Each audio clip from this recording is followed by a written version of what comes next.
반갑습니다. 광여인문학의 안재철입니다.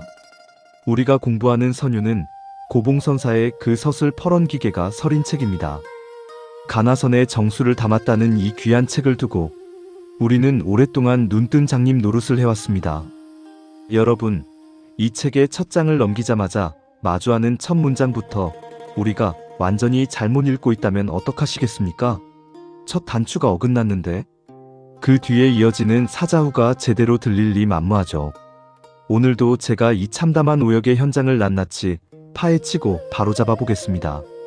선어록 번역, 이대로는 안 된다. 제2탄 시작합니다.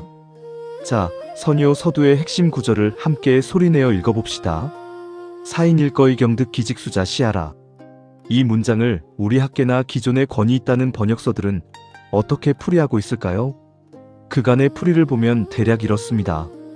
사람으로 하여금 한 번 들어 지름길로 얻어 곧바로 이루게 하는 것은. 여러분, 이 번역을 듣고 무슨 말인지 머리에 쏙 들어오십니까?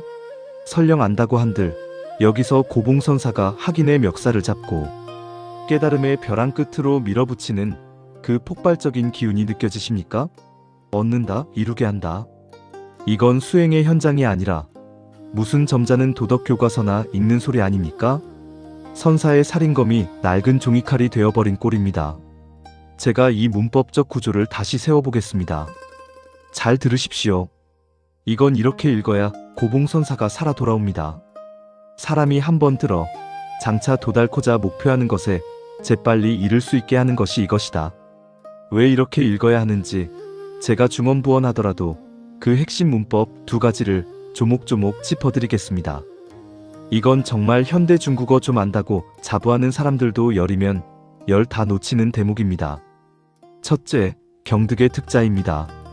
누가 설령 현대한어를 알아도 이 대목은 찾기 어려울 겁니다.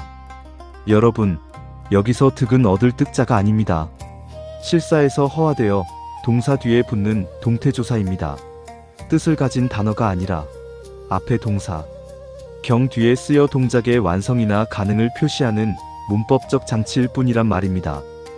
얻는다는 소유의 개념이 아니라 목적지에 도달하는 동작의 마무리를 뜻합니다.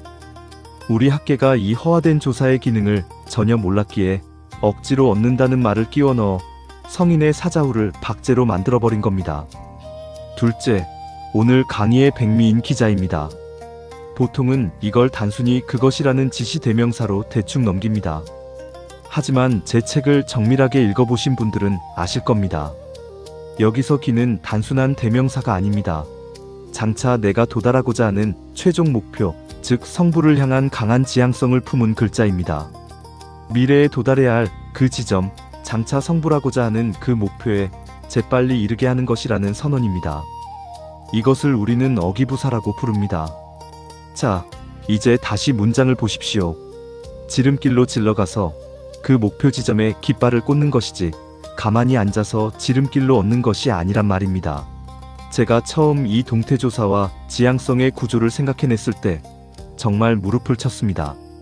아, 고봉선사는 지금 수행자에게 멈춰 서지 말고 단번에 치달아 가라고 사자후를 토하고 계신 거구나. 그런데 우리 학계는 이 살아 움직이는 문장을 명사 몇 개로 박제해버렸으니 제가 실소를 금치 못하는 겁니다. 철학자나 스님들이 번역하면 다 맞을 거라 생각하셨나요? 아닙니다.